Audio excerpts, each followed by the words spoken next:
Thursday Thunder. What a big week in bodybuilding. It's been fantastic and fun.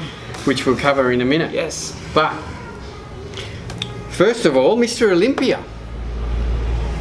Hey? Yeah, well... Oh, for goodness sakes, a fat Phil Heath won it. Like, Jesus. That's all I've heard all week. Yeah, with his bubble gut. With his bubble gut. Like, everyone's just carrying on. Look, Phil deserved to win that show, hands down. And it's like they're just picking on Phil because there's a couple of pictures of Win with a little bit of a distended gut. Every one of them's got a distended gut if you catch him at the wrong time. You watched the prejudging? Yes. I watched the prejudging too, and not once did I think, wow, Phil Heath's got a bit of a gut. I did think that, holy cow, Sean Roden's got a bit of a gut. Yeah. Because he looked really, really distended and struggling on even on the day. I think who was actually, like, I can't remember his name. He was one of my favourite bodybuilders. I forgot his name. He was doing the commentary. And he's like, oh yeah, he's got a bit of a gut this year, which is unusual. Yeah, look, he might have had a little bit of a gut, but that's not enough that he's going to lose the Mr. Olympia title. Yeah. And when he came out, I sort of thought, well, that guy's done it. And speaking of all those results, ours were all just up shit creek. They were terrible. So we're not going to even talk about that. No. We had Phil Heath winning though. Yeah. I think the biggest disappointment for us is that Josh didn't go as high as we all had him in around the 6th and 7th position, and he finished 9th again. And granted, he wasn't really in that. You know, he was off, and he admits he's off, and his prep to say wasn't the best. You know, I think the big William Bonac moving down a spot, and Rami moving down a couple of spots. I think Big Rami, he sent a message. Oh yeah, when he got moved into the middle. Yeah, that he's going to really be a serious threat. And Phil's now won. He's equaled Arnold Schwarzenegger's 7. Yeah. It'll be interesting to see if he can or will hang around for 10, like he said, because the last time when Lee Haney was on his winning streak, and Dorian Yates came second to him, Lee knew straight away that the next year he's not going to win. I have this feeling that Rami actually might take it this next year. Because Phil, like, even though he walked out, like, he won, he wasn't his best. No, he wasn't, and Phil hasn't been his best for a few years. Yeah. And that's usually the case with all Olympia winners, but he's been good enough to win. Dexter Jackson, he's starting to now slowly, I think Dexter's now on the way. Yeah. You know, I mean, to finish 4th is still a huge accomplishment. If I was Dexter, I would now just smash out a whole heap of Grand Prix and make $50,000 or $60,000. You know. Excuse me. Rolly Winkler. Well, he was massive and huge, but I don't think that physique is going to move him up anymore. He's just, as crazy as it sounds, he's way too big. It looked like he struggles to breathe on stage. Sean Roden moved down a couple of spots, and that was due to his prejudging showing. He was much tighter on the next day. Nathan Diasha into 7th was a big surprise. So he moved from 10th to 7th, which is a big step up for him. Looked really good. The other one, the opposite way, was Cedric McMillan. He moved from, I think, was he 7th or something last year? And he moved down to 10th, and I thought that was a gift. Yeah. Remember, we were watching it. We were messaging each other. You were like, "What's up with Cedric?" He was way off. Way off. He just looked like he was having so much fun, which was good. He was. Yeah, I think he realised that he was off, and it wasn't really bothering him. But onto the 212s. No real big surprises there. We had that the top two with Flex and Ashkanani. Flex again wasn't at his best, but this guy is so light years ahead of everyone else that even if he's at 90%, he's still going to cream the field. Who is it who came in 3rd? Can't remember. If I'm being honest, the little guy. He should have been. Little guy. He should have been. He should have been in 5'2". Yeah. There was that 5'2" bodybuilder. He was tiny. They're all tiny, that guys. But no. But that being said, congratulations to all the winners. From the weekend, though, the shit really hit the fan on the weekend. In that there's been, you may have all seen this, and we're still trying to get our head around what's going on. That there has been a split between the IFBB Pro League and the IFBB Amateur. Which, To be honest, I didn't really even know that they were two separate things. No, I thought it was just the one. I thought it was just under the one banner of IFBB, but no, they're two actual separate federations, and they've had a massive split. Yeah. I don't know what's going on. Apparently, there's like a Facebook post that goes, "Oh, we're taking back the the precise judging criteria," or something like that. A lot of people still don't know what's going on and what all this means. Yeah. Now, in a nutshell, what it means here in Australia is that the IFBB shows do not now have a pro card. No. And the IFBB Nationals that are coming up in only, 4 or 5 weeks' time, there will not be a pro card given out. They have to fly. The only way now to get a pro card in Australia this particular second is through the Arnold Classic, which is run under the Pro League. What they're saying overseas is that the only way to get a pro card now is through the NPC or its affiliates overseas. Well, the NPC hasn't got any affiliates here. No. I think they've aligned with a couple of federations in Europe to get that, but there's nothing happening here. So it'll be interesting to see if, one, the NPC comes here and starts running qualification shows, and if that's the case, I predict that the IFBB will die, because there's no reason to compete. Why do all these people compete in the IFBB, Hulu? Because they compete to try and get a pro card. And if that's gone. That's gone now. Yeah. You know, it's just an IFBB title, which some people might find attractive, but if you want a pro card, that's not the way you can go now. No, you have to either go like... The other thing it might do now is that previously, to qualify for the Arnold, you've had to do an IFBB show. That might not happen now. No. It could be that you can just go and enter the Arnold Classic. And hope for the best. Yeah, which means that the divisions there will get massive. So, look, it's interesting. I still can't get around. There's a couple of... Dave Palumbo put up a video, so if you look up Dave Palumbo, he put up a couple video sort of explaining it. It's sort of more applied to America, but I think that's what will happen here. Aaron Singerman did the same thing, but what's really ironic is the IFBB itself has only just put out a little press release and not really explaining at all. It's keeping it very vague and dark. So yeah, it's interesting what's happening with all that. And for the last week since the Olympia, I've been trying to work it out and decipher it, and I haven't been able to work it out really 100% because nobody in Australia knows. Nope. And we won't know until... And that's even some... And I don't think we will know nothing until Tony Doherty comes out and makes a statement. Because Tony Doherty is the head of the Pro League in the Oceania. So he controls the Pro League. So he controls the Arnold Classic. And Paul and Carol Graham run IFBB. They've been two separate federations. You know, this can now turn around, and Tony Doherty really easily could turn around and say, well, I'm going to start running NPC qualifying shows in Australia. Yeah. Against the IFBB. Which means it's another federation. Which means that there'd be most probably 8 bodybuilding contests in Adelaide. Which is stupid. We have to start remembering everything. Yes. Anyway, hopefully next week there'll be a little bit more news on that. Yep. And people were confused when the INBA changed their name to ICN. Yeah, still getting it today. Yeah, but this is really confusing. Yeah. Talking about contests, there's another contest on this week here in Adelaide. The ANB South Australian titles are on this week in Marion. Good luck to everyone competing. We'll have some results for you next week. And after that, the following weekend is the IFBB. Yes. Which I'm going to go have a look at because they're in some little tiny theatre on sort of Donald Bradman Drive. Yeah, and I think there's a PCA in Bendigo coming up as well. PCA Bendigo, well, interstate, there's lots of shows, but we're talking about that. Fair enough, okay. All right, moving later on. What do we got? The DMHA ban? Yes. All right. Maybe we should explain this a bit more clearly. The DMHA ban has been in effect now, essentially, but can you explain it, please? All right. Basically, we can continue selling DMHA products after October the 1st, but we cannot buy any more. Yeah.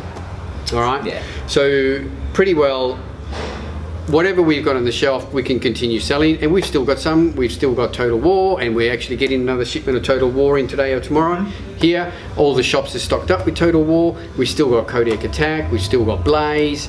So, and we can continue to keep selling those products after October 1st until our stocks are exhausted. Then we cannot get any more. No. No, we cannot get any more. Total War new formula is arriving in Australia any day. Yep. So once that happens, we can do a full review on it. But from what I've heard, it's apparently very good. Hopefully we can try it. Yeah, and we've got some of these new products that we shall now talk about straight away. You know, so there's a few of these products that have got this new ingredient that we spoke about last week, which is Area Gerensis. Area Gerensis. So we've been testing these products for a while now. So we've got the new Rain. We've got Blood Shred. Raw edition. Raw edition. And we've got the Blood Shred War edition. Yep. Now, these two are similar, except for one little ingredient. Pretty well. That's a pre-workout. Yes. These are a pre-workout / fat burner. And, well, let's talk about this one first. Okay. All right. So, we'll do a quick AM review on Rain. Beautiful. All right, so tell us a little bit about this product, Adrian. Well, Rain is brought in by our good friends at Olympus Labs. It is a very, very powerful pre-workout that I've found is probably up there with my favourites, like Executioner. So looking at it, it's a 2-scoop full serving size. I think it's about 20 full serve full serves in a tub. 10.5 grams roughly. That being said, I only used 1 scoop. Yes, and I thought it was very good. I've used 1 and 2. Yep. So in the ingredient breakdown, it's a 10 gram serve. In the 10 grams you get 5 grams of pure L-citrulline, which is a very, very potent, what's the word I'm looking for? It increases nitric oxide, it gives you a good pump. Pumps, blood flow, etc. It's also got 1 gram of agmatine, which is a byproduct of arginine that's been gone through a process called decarboxylation, so it removes something called carboxylic acid, essentially making the molecule smaller, therefore it can be improved in, I am not good with words today. It can be absorbed easier. Exactly. And it's also got pomegranate powder, which is, it reduces oxidative stress, but also increases the biological value of nitric oxide. So that's just the pump formula itself. The energy complex. Of which there is 678 milligrams. 678. That's, remember, per 2 scoops. Yes. Yeah. But that includes 300 milligrams of caffeine and 100 milligrams of teocrine, a time-release caffeine. And it also contains Area Gerensis, we were talking about. It's a mood enhancer derived from a plant. The only plant that actually has something called N-phenethyl dimethylamine. It's not similar to DMHA. No, it's not. No, we will never say that. But it does increase the amount of epinephrine and norepinephrine in the brain, so it gives you a good, feel-good feeling. It also is the fight or flight hormone, so there's that. And then I must admit, when I used it, I really liked it. Yeah, it was good, clean energy. Didn't totally wire you up. You didn't have a come down. And I felt and trained really good during and way after the workout as well. Yeah. In terms of, did you crash it all? Because I had a little bit of a down period, but then I just perked back up again. So yeah, no, well, you took 2 scoops, yeah, so I only took 1, so I felt fine. So even with 2 scoops, if you did that and still didn't have too much of a crash, I think that's pretty good considering what is in this product. Yes. So it's $59.95. It's great value, and like I said, I would start off with 1 scoop. Yeah, definitely. You know, unless you're a real hardcore stim nut, we'll then go straight through to 2 scoops. Or you just snort it. Yeah. Yes. So that's Rain, now available online and at all Australian muscle stores. Go check it out. But first, punch in the face. How many? Punch in the face. I'd say this gave me, well, I'm basing only on 1 scoop. Yeah. So I'd say a good, 3 3/4 punches to the head. Yeah. So I'd probably rate around 4. Yeah. Myself. Yep. So that was good.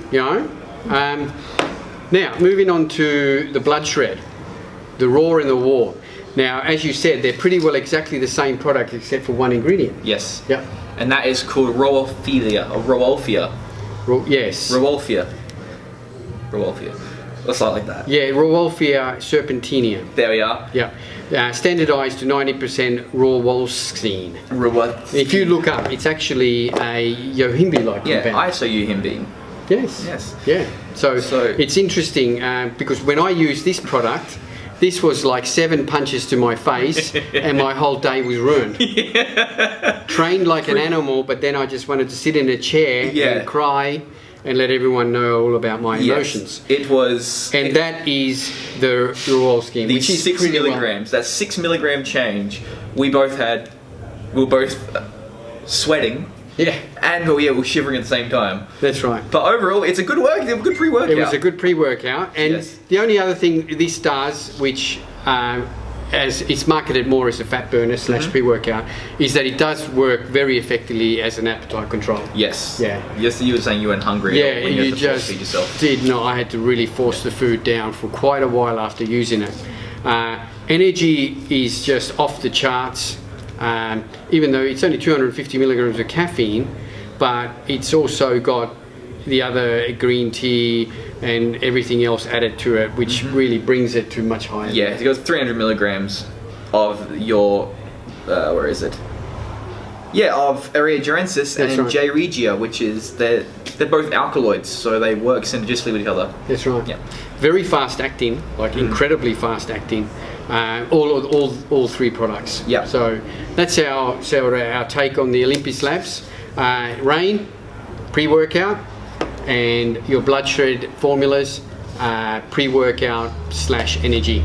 So if you're using this product, really, you don't need to, and I would not suggest that you stack it with a pre-workout. No, take it slowly. Yeah. Best way to take it very slowly. Yeah. That's it. What else? We got some promotions coming up. We do. Some of which all are in effect right now. Yes. So don't forget our Combat Way.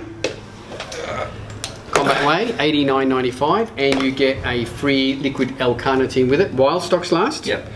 The Optimum Nutrition Gold Standard promo zone is on right now, and these are some of the craziest prices on Optimum Nutrition. So we have got the £5 is now $79.95, and the big £10 is $20 off at $149.95. This is a special that will run strictly until October 31st. Yep. 30 days says January, February, March. Yep. For the month of October. Yes. Yes. So that's available in all stores, and there is also a special on the Gold Standard Gainer as well. Yes, so pretty much we get you anywhere from $5 to $20 off the entire range. Exactly. That includes your pre-workout as well. Exactly right. Yep. So check out our Facebook page. You'll see all the deals that are running on the Optimum Gold Standard range. And to finish off with, our last little promotion we have going is you buy any £5 Max's shred system or their 100% whey and you get a brand new nifty shaker. How's that? That's one of their new shakers. These shakers are really good. What I like about this shaker is the bottom is rounded on the inside, so that there is no harsh corners for your little bits of protein powder to stick to. And then if you leave that in your car overnight, it will kill everything within the 10-meter radius. But this is very easy to clean. Spring-loaded top, very, very hardy plastic. There's a nice little shaker thingamajiggy in there. So we sell these for $15, but you buy the Max's Shred System or Max's 100% Whey and you get one for free. Yeah. Again, while stocks last. And stocks have just come in today. There we go. That's it. Yes. All right, I think that's it. We're done. Yep. Good luck to everyone competing this weekend in Adelaide at the ANB and at any other show around the country. We're starting to get ready here for the ICN Nationals on the 13th, 14th and 15th of October, so that's the next thing I'm being involved with. But I'm going to be there at the show on the weekend taking some photographs. Yeah. So I'll get some happy snaps. Don't forget, Ari's going to put the link to the Dave Palumbo video underneath here that sort of tries to explain a little bit more in depth with what's happening with the big split in the IFBB. Don't forget to like and to share. Any questions, hit us up. We'll try and answer them. That's it. Yes. Battery's going flat. Yep. We're going to wrap it up. We'll catch you guys next week. See you later. See ya.